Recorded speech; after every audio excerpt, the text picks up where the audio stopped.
পাবনার ঈশ্বরদী উপজেলা পরিষদ চত্বরে বস্তায় ভরে ৮টি কুকুর ছানাকে পুকুরে ফেলে হত্যার নৃশংস ঘটনার বিরুদ্ধে অবশেষে মামলা হয়েছে। মঙ্গলবার রাতে উপজেলা প্রাণী সম্পদ কর্মকর্তা আকলিমা খাতুন প্রাণী কল্যাণ আইন ২০১৯-এর ৭ ধারায় মামলাটি দায়ের করেন। ঘটনার ভিডিও ও তথ্য সামাজিক যোগাযোগ মাধ্যমে ছড়িয়ে পড়লে দেশ জুড়ে তীব্র নিন্দা ছড়িয়ে পড়ে।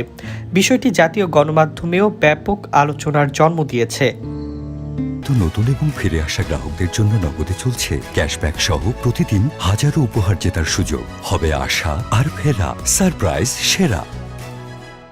ঘটনার পর মৎস্য ও প্রাণী সম্পদ মন্ত্রণালয়ের উপদেষ্টা ফরিদা আক্তার ফোন করে এটিকে অমানবিক উল্লেখ করে দ্রুত ব্যবস্থা নেওয়ার নির্দেশ দেন। প্রাণী সম্পদ অধিদপ্তরের মহাপরিচালকও স্থানীয় প্রশাসনকে মামলার নির্দেশ দেন।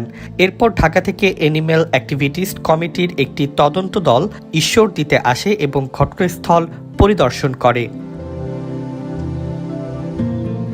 এজাহারে উল্লেখ করা হয়, ১৫ দিন আগে উপজেলা আবাসিক এলাকার একটি সিঁড়ির নিচে একটি কুকুর ৮টি ছানা প্রসব করে।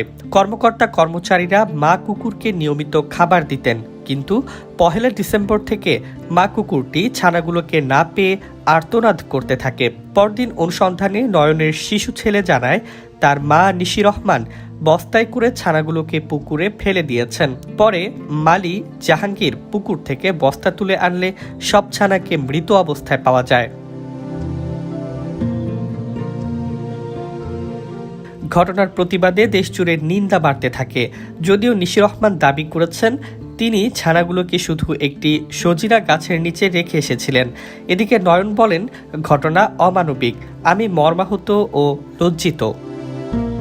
বর্তমানে অবলা মা কুকুরটিকে উপজেলা প্রাণী সম্পদ হাসপাতালে বিশেষ পরিচর্যায় রাখা হয়েছে। আইনজীবী অ্যাডভোকেট খায়রুল আলম দুলাল জানিয়েছেন, দণ্ডবিধির ৪২৯ ধারায় প্রাণী হত্যার সর্বোচ্চ শাস্তি ২ বছরের কারাদণ্ড বা অর্থদণ্ড বা উভয় দণ্ড। উপজেলা নির্বাহী কর্মকর্তা মোহাম্মদ মনিরুজ্জামান জানান, অভিযুক্ত পরিবারকে কোয়ার্টার ছাড়ার নির্দেশ দেওয়া হয়েছিল এবং তারা ইতোমধ্যে বাসা খালি করেছেন।